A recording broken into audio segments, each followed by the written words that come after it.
This is the Your Kick-Ass Life podcast, episode 55, with guests Alison Leipzig and Michelle Goldblum. All links and resources you hear in this podcast can be found by going to yourkickasslife.com/55. This is the Your Kick-Ass Life podcast with Andrea Owen, a no BS guide to self-help and badassery. Because ladies, let's face it, life's too short for it to not kick ass.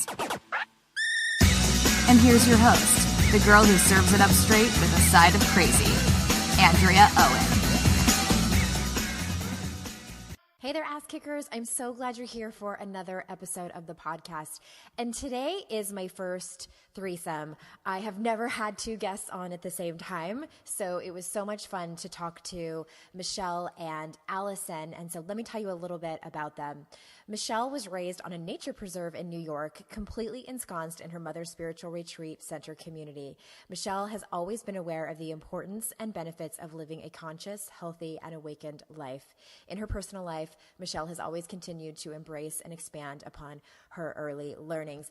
And Alison graduated from Washington University in St. Louis with a focus on communication design. She completed her studies at the Institute for Integrative Nutrition, earning accreditation from the American Association of Drugless Practitioners. Additionally, she is a certified Reiki master.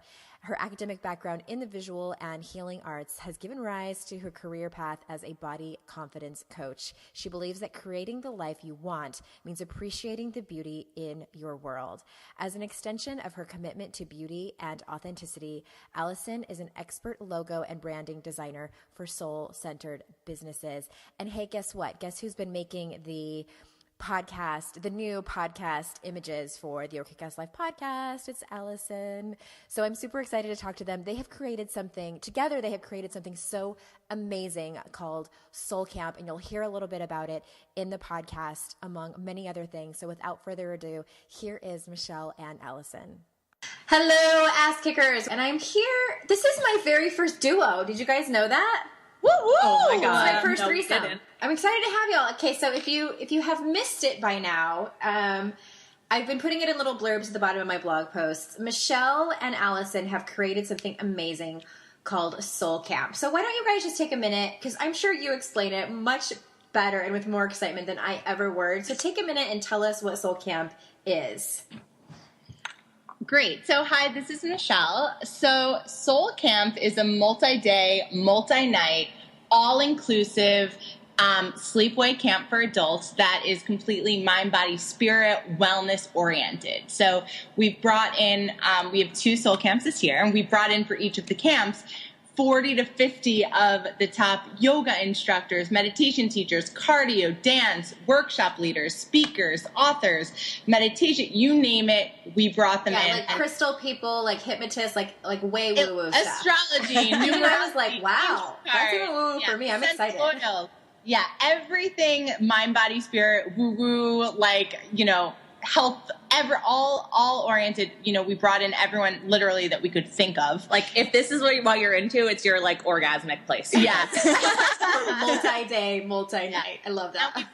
And we put on a huge sleepaway camp. So everyone stays in bunks, everyone eats meals in the dining hall.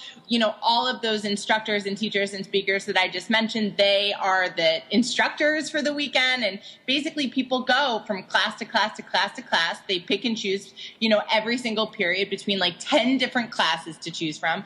And, you're in this beautiful outdoor oasis with beautiful lake and in the middle of nature. And, we're all there together and we create our own universe, really, at these sleepaway camps. So nice. It's amazing. it's incredible. Well, and something else that's really cool is that I'm going to be there. So yeah, exactly. Let's bring it back to me. Just kidding.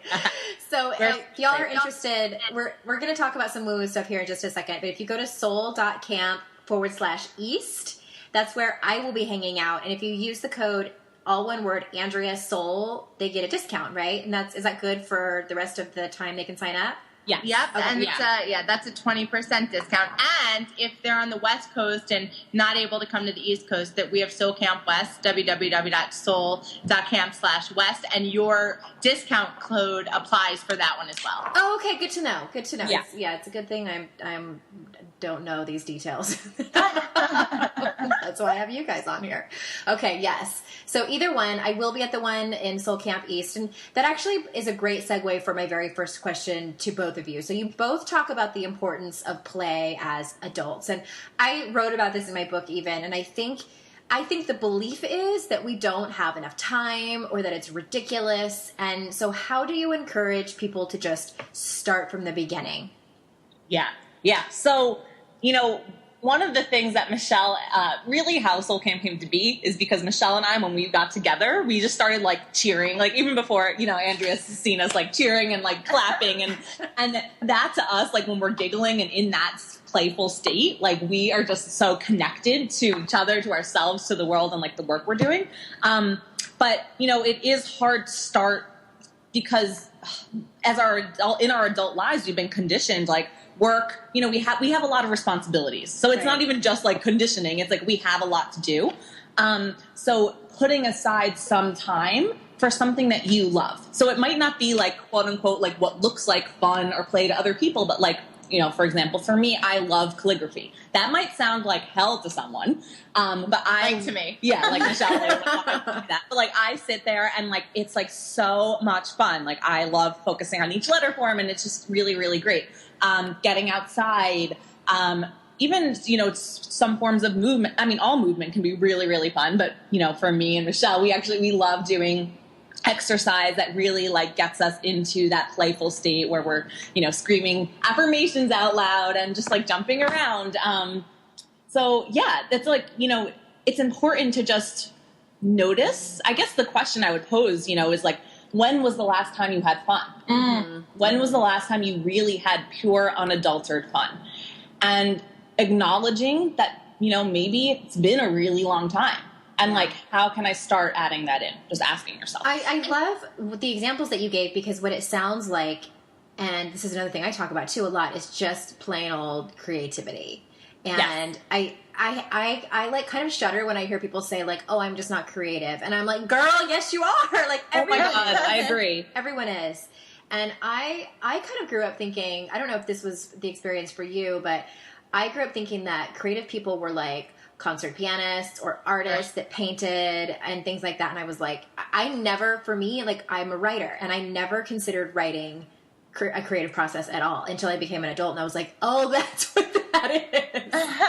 Yeah, no, I actually agree. I used to, even funny enough, like I was always the artsy one, like in art classes, but I would compare myself because there would be these people that were like drawing like their like emotional states and like putting like sadness on a canvas. And I was like, I'm drawing butterflies. Like literally, I was like, I'm not creative. Like I'm like doing bubble letters. And like, oh my gosh, remember that? It wasn't until I was an adult that like, I was like, oh, right, this is really creative. It's whenever you're in the process of creating, really, like making, and that's what at Soul Camp we have a lot of, like we have someone helping us create flower crowns and dream catchers and using our hands because mala beads and because there's like a few things that I like, creative things that I would rather gouge my eyes out, like sewing or quilting or same. Even like, I don't love painting. It's just, I'm not in arts and crafts. Like, no, thank you. So and it can look like anything, like cooking and singing and baking, dancing, scrapbooking, design. Like oh my God, like decorating. No, someone help me. Or like fashion, like putting outfits together, like that kind of stuff. It's all creativity. And I totally attribute that to fun. So it sounds like that's what you're saying. And I think that might kind of take the pressure off for some people. Yes, totally. I mean, and it's also like, because the only way you can have fun is if it's fun for you. Right. So like, if there's an outside version of like, this is what fun is, and like, you should have this plaything. It's like on any, even spiritual path, when someone says like, okay, meditation and green juice, and like, this is what's going to bring you closer to yourself. And like, if that doesn't work for you, then that's not going to bring you closer to yourself. Mm-hmm. And we totally, and that's big reason that we have so many, like at camp, for example, so many different things, right? Like it's not just yoga, or it's not just, it's like such a wide array of things that, because like what Ali just said, everyone's viewpoint of fun and everyone's, what that means to them is so different. So, we get that totally. Yeah. And in life, it's like that. So like exploring, like, sometimes you might not know what allows you to have fun, like what you like. Like you might be in a place where you don't even know. So like starting to test out certain things, like with friends or even just by yourself, like, oh, like maybe that one time I really liked cooking. Like, let me see if this can be fun for me. Yeah. Yeah. Going back to old stuff that you did as a kid or a teenager. Yeah. Yeah. Yeah. Okay. Let's talk about stepping into your purpose, because I love that. This is such a statement that gets thrown around in self-help. Yeah. And personally, I think it puts pressure on women. I mean, even me, I start to panic when people say like, oh, that's so awesome that you found your purpose. And I'm like, oh my God, what if this isn't it? Like, am I doing it? Like, am I going to get to heaven? And God's like, no, I meant soccer coaching. You got it wrong. So I just feel like it's so much pressure. So talk to us about what this means and looks like to you, because I love to get different people's opinions on what it means to step into your purpose. Yeah. Well, first off, I don't think that purpose necessarily means you have one purpose and that's it, and either you find it or you don't. I think that, purpose can change as you change, and, what you're meant to be doing can shift as you grow and as you go through things and as you learn new things and discover new things about yourself. So I don't, so many people, that I meet and that I work with come and they're like, I haven't found my purpose. And, it's, well, what makes you feel in the flow right now? Mm-hmm. Right now, when you're talking about a certain thing, or you're helping someone with a certain thing, or you're, thinking a certain thing, what makes you feel like connected and in the flow, and like it comes, like you could do it nonstop forever. Like with Soul Camp, for example, Ali and I, we always say like we work, I would say like we're sitting next to each other working like 10 to 15 hours a day, right? And everyone's like, oh my goodness, like how do you guys do that? And it doesn't, we forget even that this is like quote unquote job, because this is just so much who we are, and we are so in the flow when we're doing anything related to Soul Camp that it feels so much bigger than us. It doesn't feel like this is us working, this is us trying to do things for ourselves. It's so much bigger than that, and it's like it just feels that we're part of something that we have like the honor of being a part of. Mm-hmm. So I think I know that answer was kind of a little all over the place, but I guess what I would say is find something that, right, don't think about my number one purpose on this earth before I die. Yeah. It's for today, right now, what could I do that I feel that I could just keep doing? And, just segue. Last night I watched this movie on the guy who plays Big Bird. His name, I forgot his name, Carol Pinney. And he's in his 70s. He has been puppeteering Big Bird for the past 40 years. And someone, and he loves it. It's who he is. It's a part of him. He is Big Bird. It is. And someone said to him, like, so do you ever think of retiring? And he said, I can't even imagine wanting to think about retiring. And it's because it so fills him and fuels him with, getting in front of all those kids, teaching all those kids every day, being able to be of service in that way, that it's like, he doesn't look at it as his job, or he doesn't look at it as, oh, am I getting more and more famous? No one knows who he is. He's in a Big Bird costume. Mm-hmm. But it's like, but it's such a part of his being and like what fills him up every day and gives him more energy. He's in his 70s and is still, it's amazing when you see what goes into, him doing that. But, again, just it's what fills you, what fuels you, what could you do without even thinking of wanting to stop for today, for right now. And I just want to add one thing to that is that, that thing of like what is it today? Because, both Michelle and I do other things outside of Soul Camp at this point. I started out as a graphic designer and I do body confidence coaching. And I never in my wildest imaginations I always say this, I couldn't have imagined Soul Camp. And that came to be because I kept listening and following each step along the way of okay, now I'm supposed to be a graphic designer. Yeah. And okay, now I'm supposed to coach these couple people. And then Soul Camp came and I was ready because I did the work from the other stuff. Yeah. That's a great point. Yeah, it's like every single step is leading you to exactly where you're supposed to go. Yeah. I love that, the whole being in the flow. And I love, I'm going to tag on to what you just said, Alison, because I actually wrote a blog post about this recently. And I think that because personal, and excuse me if I go off on a rant here, because I was really ranty when I wrote the post. But because personal development, and this excites me, personal development is becoming less only for hippies and more for the regular people, which excites me to no end. And I think that, what I'm seeing happening is that all these people are hearing about stepping into their purpose and do what you're passionate about and things like that.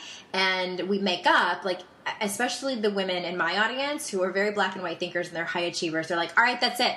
I'm going to quit my great paying job with benefits that I don't love. And I am going to become Big Bird, or I'm going to, what I say over and over again, honestly, is I'm going to become a life coach. And I'm going to start my life coaching business because that is definitely following my purpose. And I get that because it's they want to give back. They want to do something that matters in this world because they want to feel like they matter. And that's amazing and beautiful and gorgeous. And I love that. However, my point is that I think what's missing there, and I think that this is what our passions and purpose is honoring your values or it's very, very similar to what Danielle Laporte preaches and your core desired feelings. Yeah. That's what people are missing. And so anyone listening who missed my post, it's what are the things that are truly important to you in this life? And for a lot of people, for my listeners, it's definitely courage. And it's, for a lot of them, it's faith. And that's, cannot remember if it was Michelle or Alison that was talking about just sort of following your intuition, getting in the flow. That's a lot, that has a lot to do with faith and just trusting the universe. Yeah. And, things like love and just that type of stuff. So don't skip that. That is so much more important because you quitting your job and starting your life coaching business or personal development business is not going to solve your problems there. It's going to actually make it harder. So the whole point, the bottom line of that is work on your shit. Yeah, totally. And I love what you said about courage because if you're wanting to embark on a path that is unconventional, it takes a shit ton of courage. And I love that you talk about it because, again, it's if I myself 5 years ago had saw what I was doing today, I would have been trembling. What are you doing? And again, stepping up each moment that it calls for you to be courageous, even if it's something so small to have a conversation with someone that scares you and stepping into that and being okay, I can do this. And getting the support that you need to remind you that you can do this, builds that muscle of courage. And when you start building that, because honestly, the fear doesn't always go away.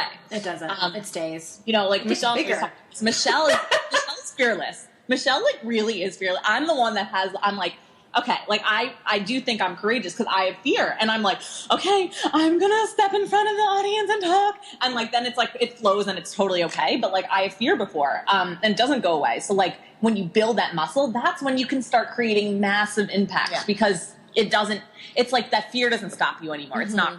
And, Tony Robbins, who's a great mentor of both Allie and myself, he always says, if you're not scared, then you are not doing things at a big enough level. Yeah. Hell yeah. If you are not scared, then you're complacent. And there should always be fear. That just represents that you're playing at your peak. And if not, then you're doing something wrong. And it's just, what do you choose to do with that fear? It's right. Again, it's face your fear, but do it anyway. Right. It's there's fear. Yeah, I'm scared. But that doesn't immediately equal a no or a let me wait or my intuition's telling me not to do right. it. No. Another amazing thing that we, think also is, if you think that you can't, you must. If you think that you can't, you must. Yeah. And it's like just taking that action and moving through the fear, because the only way to no longer be scared is to take action through it. It's, this is something that people have said for eons, which is like what the fear is really fear itself, right? Because once you take action, it dissipates. As soon as you, call that guy, go on that date, I'm saying that because that's like my fear stuff. Like, I'm not scared. Like, I don't have that fear in career and stuff like that. But when it comes to relationships, that's where it really shows up for me. And it's like, as soon as I just go on that first date, or then it's like, oh my gosh, it's like, it's like releasing the pressure hold by taking that action. Yeah, and I say it all the time, and I'm going to keep saying it in every single podcast and blog post until the entire world knows it, is that, because I think there's a huge misconception about courage in that we become courageous and then we take action. And the first person that I heard speak these words was Dr. Brene Brown, and she said that we can be brave and afraid at the same time. And she said, I'm brave and afraid at the same moment all day, every day. And that's such an eye-opener for so many people, and it was for myself at the time too when I heard it, because I made up that you were either courageous or you were not. And I would look at these women that had all this confidence, and I'm just like, that's not me. And I don't know how they got that way, but they were probably born that way, or once you turn 50, you get it, or it's something magic that, I didn't know what it was. And then I finally realized, like, oh my God, they still have fear like the rest of us, which I love fear. I mean, we kind of have a love-hate relationship, but I think it's a barometer of so many different things, and you can use it as a tool. I mean, that's what really feelings and emotions are. They're just telling us something. I mean, can you imagine if we didn't have them? Like, I get all fired up when people are like, oh, fuck fear and totally get rid of your fear. And I'm like, slow down. Like, if you didn't have fear, you would be putting your hand on a burning stove. Like, right. That. Yeah. So it's guiding. You're right. It's guiding you, and it's also sometimes it's helping you. Yeah. In a lot of ways. For sure. Faux show. Okay. So Soul Camp embodies both play and something else that's really, really, really, really, really important, and that is community with a capital C. So I think I hate to say it, but I think this becomes a problem for so many people when we get older. Like, once we hit 30 and, like, maybe our paths look different. Some of our friends get married, some of them don't.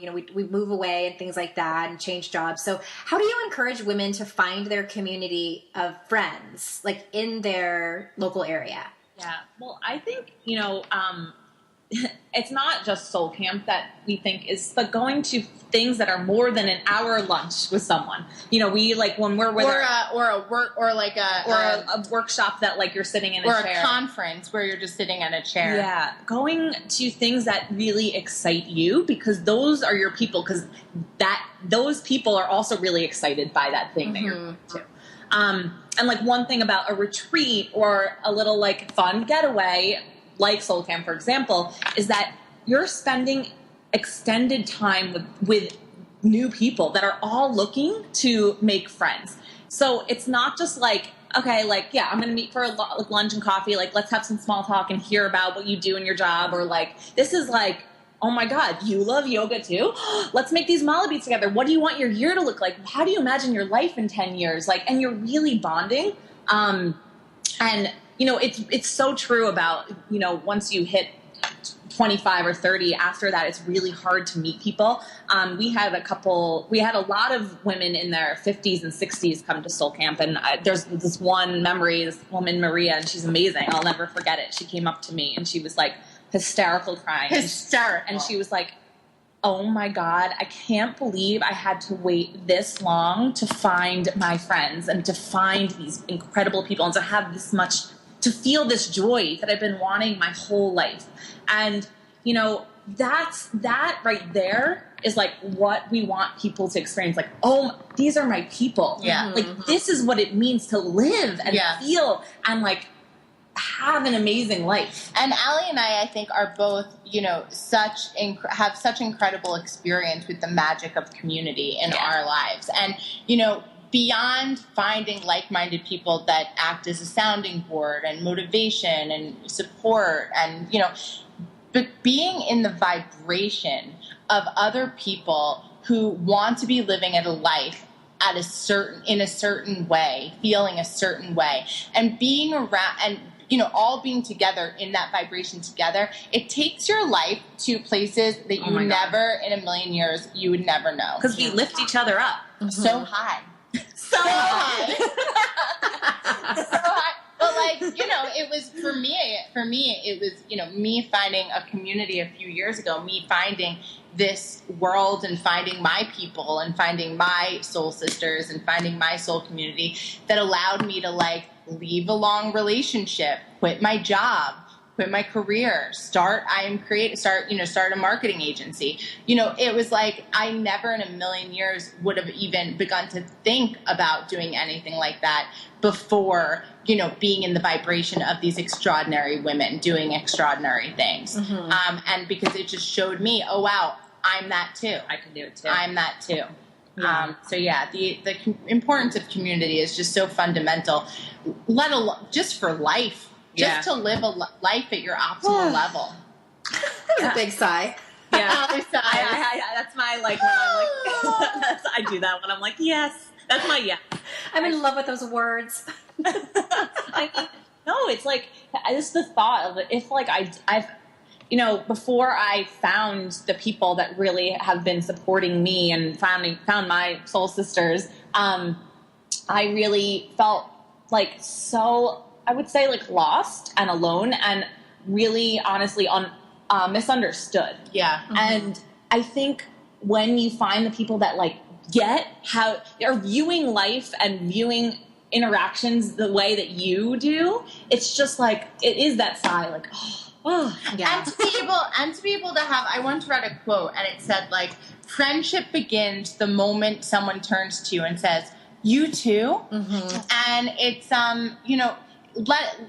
beyond just being in such high vibe and all of that, but it's finding people that you're able to be you know what, sometimes I feel really, really lonely even when I'm not alone, or you know what, sometimes I feel like I'm a complete fraud and because I'm teaching X, Y, and Z and I speak about X, Y, and Z, but I'm still dealing with X, Y, and Z, or sometimes I just feel so disconnected to my husband or from my children or whatever it is, just finding the people that you're able to say these things that you were ashamed of or that you kept hidden in a box thinking that you were so different, and then just having 10, 15 other people voice back, "Me too. Oh yeah, me too."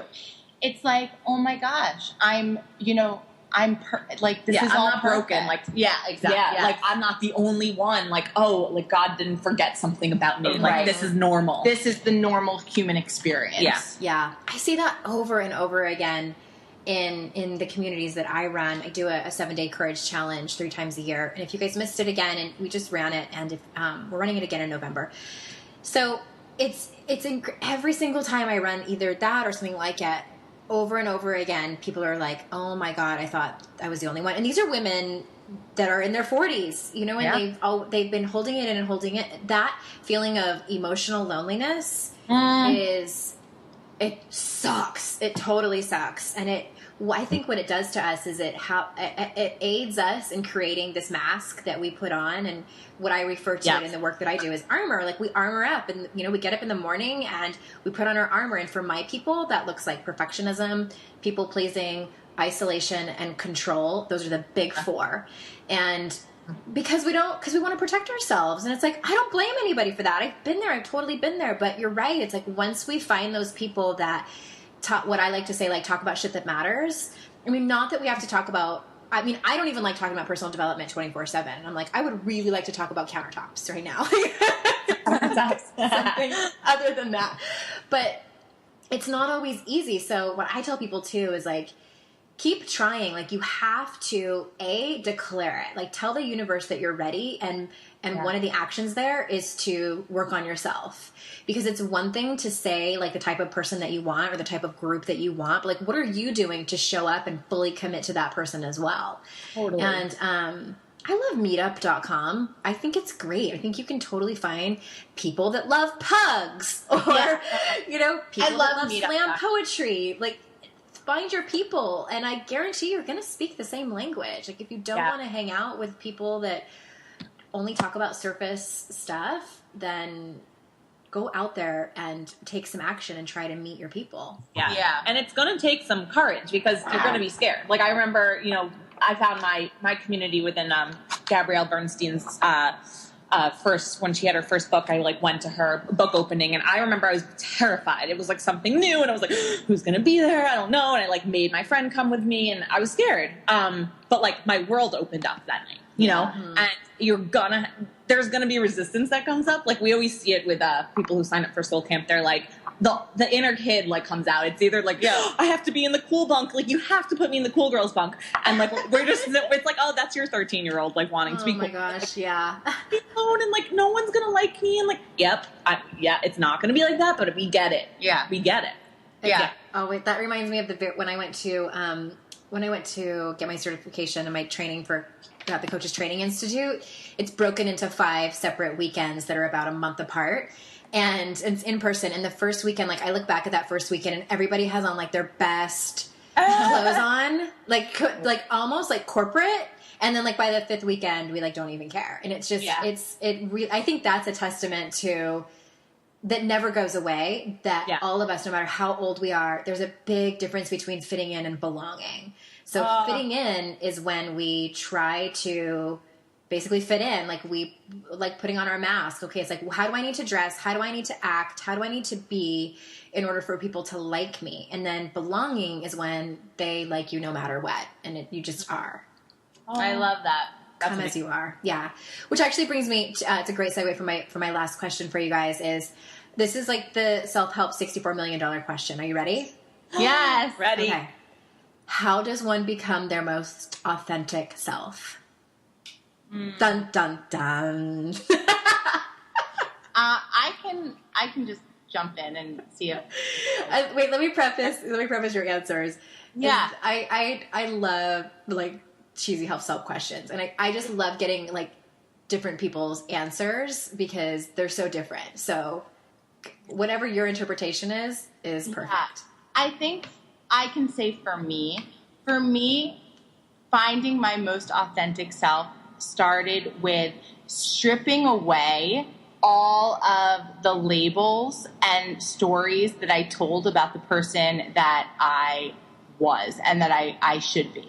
So that meant, that even like I need to be, someone who helps people every day. Even like I'm talking even like in this like wellness world. Like I'm someone who is like the light. I'm someone who is the love. Like I, wear bright colors and, I want to inspire people with every moment. Like I lived that way for a while when I entered this community.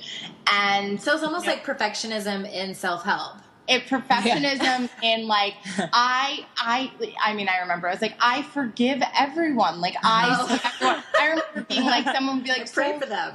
Do you talk to your father or whatever? And I would be like, I see him as a tiny child who needs love.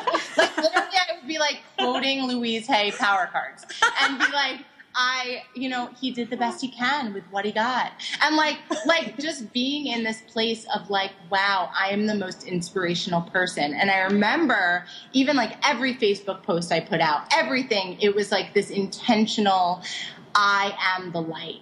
And it's really, just in this last year and a half, I would say, that I started to be able to break that down. And I remember I would walk around, I joke about it now, but I walked around like with my iPhone had like a notes thing, and I would take notes of like, what do I really like? Like, and I remember one day I wrote, I don't like wearing neon stretch pants. and it was like a revelation because Michelle literally wore that. I wore it every single day. My nickname, is pants. And I wore it every day. And then one day, I'll never forget even where I was. I stopped in the middle of the street and I wrote it. And I was like, holy shit. I don't like wearing that. And it started breaking down, and like my whole concept of I am the love, I am the light, like this is what I'm supposed to be. This is spiritual. This is what started to crumble. And I was able to step into a darker side of me. I was able to step into, experiencing all of the emotions, not just love and light. I was able to begin to see that was an aspect of me, but not all of me. And it was a really scary time because my whole identity really was crumbling to the ground. And I had no idea, if I am not the I am creative love bubble, then who am I? Mm-hmm. And from that place of destruction, from that place of loss of identity and breakdown, emerged a woman that I am and that I've stepped into over these last 15 months. And it's a continual process, I think, of more rediscovering and discovering my most authentic self. But that has been a huge experience for me in the shedding away of the stories that I told myself of what I was supposed to be from a spiritual perspective. Right. Not like, I need to make this much money and have this and have this. It was like, it wasn't even that. It was more internal. Like, I need the breaking away of what I labeled right and wrong within myself. I love that story. Okay, so Alison, I want you to get to, if you have a definition too, but I want to tag on there because that speaks to a tool that I use for my people, and I want to use that example. Okay, so if anybody was on the free call I did a couple months ago, I talked about ideal and unwanted identities. And so this is from the Daring Way work that I do, Dr. Brene Brown's work that I'm certified in. Okay, so this is like, I'm so excited. I love that. What that points to and what I hear is that, because like, take an area of your life. Everyone listening, take an area of your life. And for you, Michelle, that area was, you called it like wellness or like your spiritual area of your life. So all of us have ideal identities and unwanted identities in every area of our life, and we often don't define them. So an ideal identity for like your spiritual wellness area isn't like, I want people to think I'm evolved. Like, you had created a story, like this big story. You needed to be this. You needed to have this. You needed to do this. And so all of you listening, like, sit down and write it down. Like, in every area of your life, body, relationships, friendships, work, spirituality, we have these ideal identities. And it's like it's perfectionism is what it is. So I'll just like cut to the chase. Yeah. So what we're doing is, whether we know these ideal identities or not, and that's why I like people to know them, because these are your triggers, and these are the things that, the reason that we have them is because we're trying to stay out of shame. Like, not to get too deep down into the deep end, but that's right. Am I right? Like, because if you are anything but that, you've created an identity, and people are going to think like, or you make up that people will be like, Michelle doesn't like neon pants. You mean she hasn't forgiven her father? What kind of person? We make that up. Like, I'm making up that you think that, but anyone listening, like, think about that. Like, what are your ideal identities? And the unwanted identities are like the things that you would be mortified if people found out. And a lot of these things are true about us, that we haven't forgiven our ex-boyfriend, that we sometimes get pissed at our best friend, that we get super angry and snap at our kids. And so, like, we don't want to be seen this way because that's the stuff that brings us shame. So anyway, I could go on and on about that, but I will not. I love this combo. It's really interesting because those are our triggers that either we're trying our damnedest. It's a cycle too. Like, we keep going back and forth. We bounce back and forth. Like, okay, don't want to be over there, so I'm going to hustle for my worthiness. So what do? Like, we end up trying to get back to our ideal identities, and we end up in perfectionism. So, I'll stop right there. Alison, how does one become their most authentic self? So I believe when human beings want to make a change, we often have to hit this pain point and a breaking point where it's like, enough, right? Mm-hmm. Like, I can't live like this anymore. And that for me was like, I was graduating college, and I just realized, like, I was like thinking about my future. I was like, okay, I'm going to move to New York. Like, I'm going to want to go on these interviews and get this job, and I'm going to want to date, and I'm going to want to get my apartment. And I was like, I just saw that, like, I wasn't myself at all. Like, I couldn't imagine myself going to interviews with confidence and courage. Like, I couldn't imagine myself ever going on a date. I couldn't imagine myself, like, living in this, like, beautiful apartment. But I was like, that's what I want. That's what I want. And I think it comes from this decision, like, I am going to do anything in order to feel, for me, it was like, I just want to be able to be me and not live in this place of insecurity and anxiety and stress and worrying about what people think about me. Cause that is so, it's exhausting. Mm-hmm. Like it is, I'm a people pleaser, and it is so exhausting. And it's still something I'm working on to this day. Like just stripping down. One day at a time, girl. One day at a time. Oh, yeah. Dad. Yes, oh, exactly. And it's exhausting. And that's the point, you know, I was like, all right, like I have to do something about this. And I didn't know what that was. And I you know, I'm the kind of teacher, I think, like we all have our own path. So like, there's not one way, but like when you declare, I want this, you are going to be given every opportunity to face that fear, to step up and speak up for yourself, to face what it is that you've been hiding from.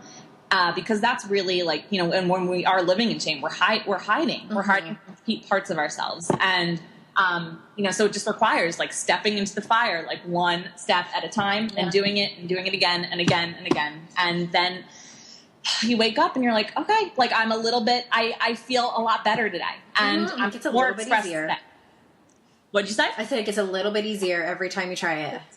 Because you know, you've learned. You're like, okay, if I do that, there's a weight that's going to lift off my shoulder. And I'm going to feel so much better. There's a reward that you've already you're like, yes, that's what I want. I'm going for that. And you can taste it more the more you do it. Mm-hmm. Yeah. And Allie stood up in front of thousands and thousands of people at the last Tony Robbins immersion that we went to. And she stood up with a microphone on all of the humongous screens and declared who she no longer was and who she was stepping into being. And that is just such a testament, because ever since that moment, she really has stepped into that. For me, it was dating. Like I used to have this story about how, you know, I've actually never been in like a long-term relationship.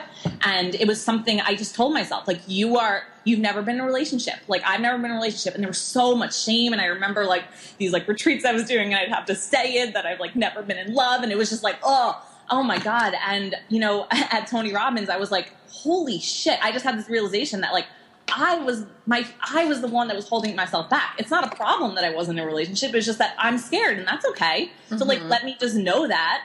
And like, you know what?